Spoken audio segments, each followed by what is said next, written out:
Damn, look how dope that dry sock looks.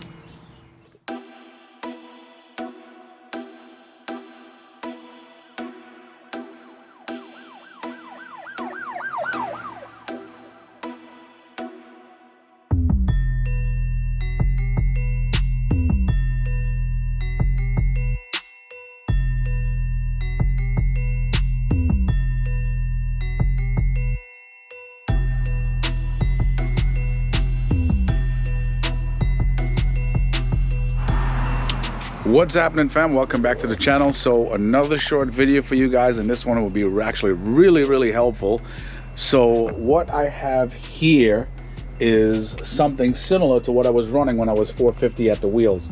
This is the Cobb SF intake right here, and I actually had this AEM dry flow sock right here.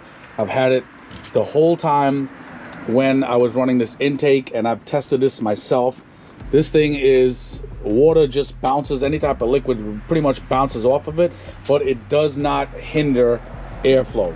Now, this bad boy right here, this is a pretty big K&N air filter that comes with the rotated setups that some of you out there might have. Now, this air filter, since it's pretty big, what I did was I called up ETS and I got the exact part number match. This is a RE-0870 filter. Now, when you look this bad boy up, you can look it up on Amazon. I'll have everything in the description. A company called Filterwears, they actually make the dry flow sock for it. And at first glance, when I opened this, I was like, man, this thing is definitely, I don't think this thing is gonna fit.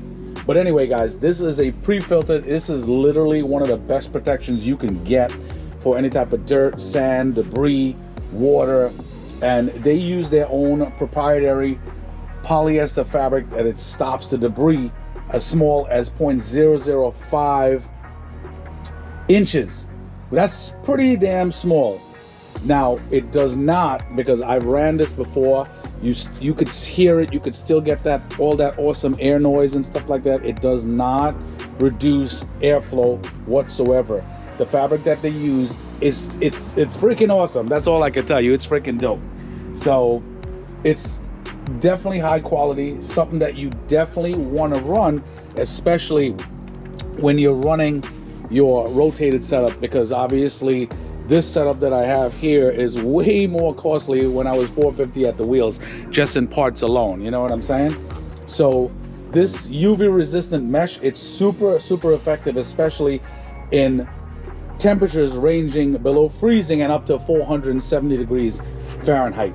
So it's pretty good, and it's actually a really good puncture resistance as well. I'm not going to test that, but in the box you get your Filterwears dry flow sock, and you have a nice little sticker. Guys, it comes in a really tiny little package.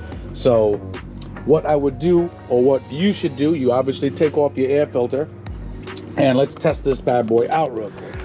So now, when you have your air filter on there, you just make sure, shake out your dry flow sock, make sure there's nothing in there as well. You could turn it inside out and just put it on like this.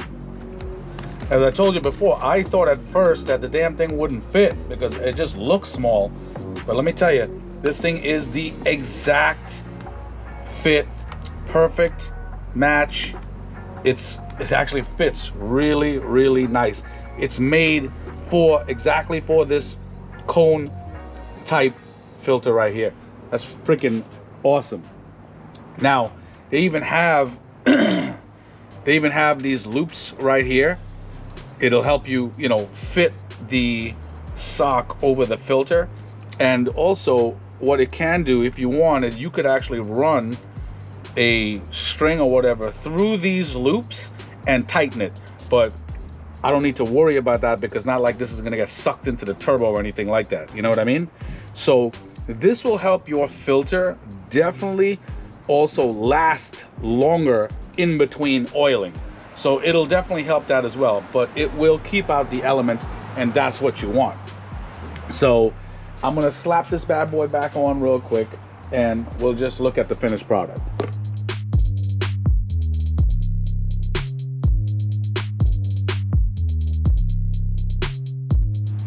All right, guys, so the install is complete. Look how freaking awesome that thing looks. Fits perfectly, right to spec, perfectly with the filter, so it doesn't look like all loose and baggy or anything like that. Looks really, really, really nice. Anyway, guys, you know what to do. Like, subscribe, comment. All this stuff is going to be in the description. And thanks again for hanging out with me. I will talk to y'all soon. Take it easy.